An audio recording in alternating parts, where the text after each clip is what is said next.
Hayya ashama akkam jirtu fayyaa keessaniin nagaa qabdu. Dhaamsa gabaabaa tokko dabarfachuu barbaada. Ammaan tana biyyattiin Itoophiyaa keessattuu naannoon Amaaraa rabshaa guddaatu deemaa jira. Qaroon ollaarraa barata jedhan beektee gowwaan ammoo haga ofii isaatii dubbiin irra geettutti in hubatu jedhan. Dubbii naannoo Amaaraa tana haala lamaan ilaaluu qabna. Tokko itti gammaduulleen nu hin barbaachisu. Wanti nuti gochuu qabnu garam deemnaadhaama. Waan achi keessa jira ittillee hin gammannu harkaan dhoofnu wanta akka jennu akkamitti mana keenya hoo akkamitti qulqulleessina. Garamitti adeemuu qabna. Fiinxaleeyyiin gugurdoon xiinxaltoonni aktivistoonni habashootaa gurguddoon amma xiyyeeffannoon isaanii Asaaminolleen amma ajjeefamee jira. Ka Asaaminoo ajjeesee ka Ambaachoo ajjeesee Abiyyii jechaa jiran. Kun dhugaan hin baati. Kun waan seenaaf dhiifnu. Amma nuti Oromoon yeroo kanatti maal gochuu qabnaadha. Naannoo Amaaraa irraa wanti nuti barannu maal? Wanni guddaan san. Irra guddaan mallee kaayyoon isaanii guddaan Dr. Abiyyi Ahmad ajjeefamuu qabaa jechaa jiran. Fiinxaleeyyiin gurguddoon anamma silaa namoota xixiqqoo ta'e inuu hin dubbadhu.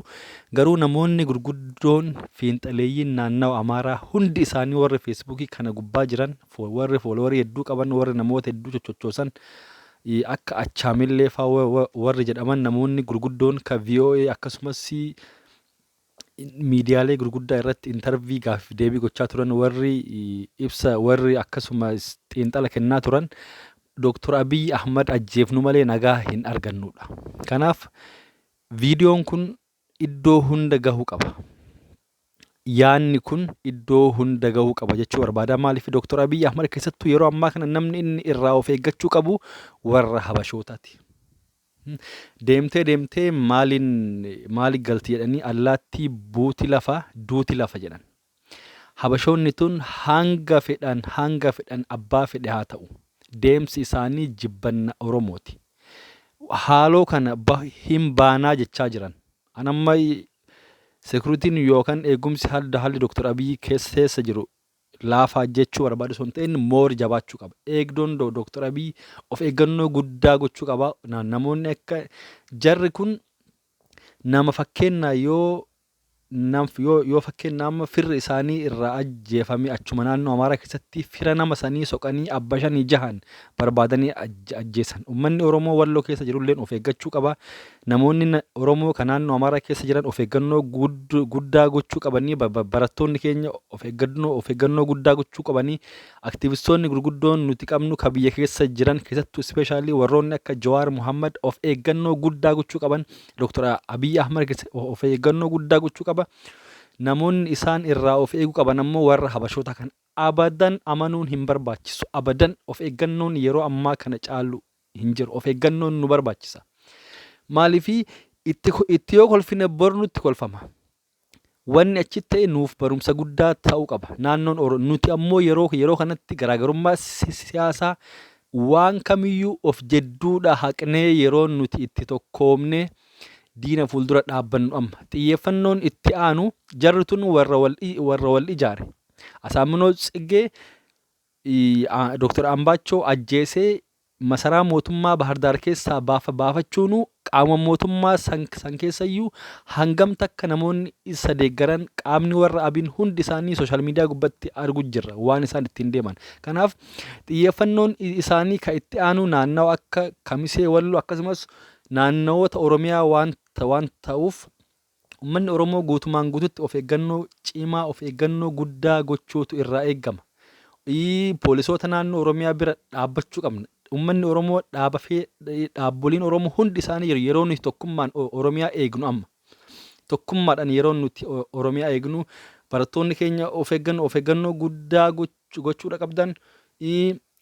Akkasumas Dr. Abiyyi Ahmad keessattuu namoota isaan maqaa isaaniillee dhahuu hin barbaadu hundi keessanuu hin beektan. Namoota jibbanna Oromootiin guutaman warra Abisiiniyaawii kanneen irraa yoo ka'uuf hin eegne ta'e carraan Jeneraal Sa'aaraa fa'aa mudatee Dr. Abiyyis mudachuu danda'a. Maaliif Jeneraal Sa'aaraa Mokonnin ka ajjeefame eegdoo mataa isaatiin. Nama Masaafinti jedhamu dhalataa naannoo Amaaraa kan Gondarii dhalate Jeneraal Sa'aaraa Mokonnin amanee eegdoo isaa boodigaardii isaa godhatee nama santu ajjeese.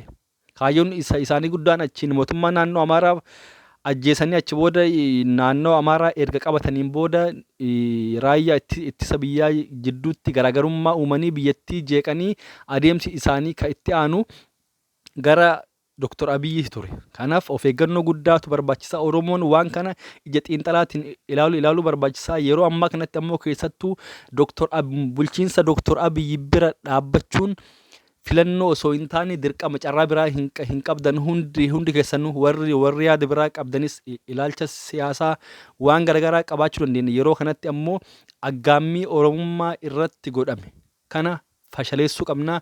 Dr. Ambaachoon erga Amboo deemee as deebi'e Ambootti Oromoon Finfinnee irraa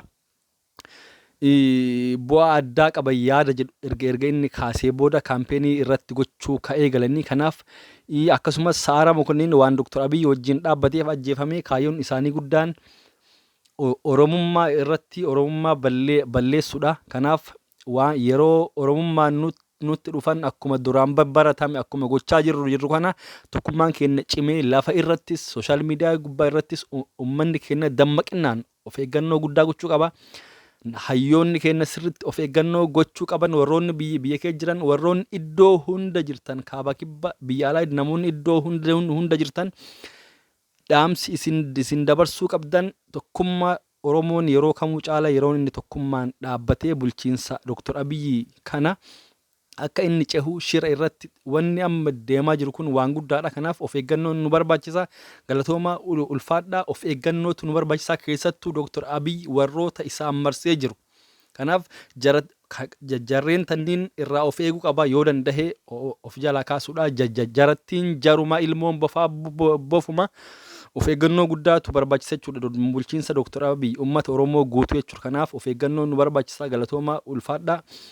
Akkasuma haalli nuti itti deemnu haala emotionally yookaan haala aariidhaan yookaan fedhii keessanii deemnu osoo hin taane practically yookaan tactically deemuudha qabna. Galatooma ulfaadhaa walitti deebiname viidiyoo kana akka waliif dabarsan abdii qaba. Ciao.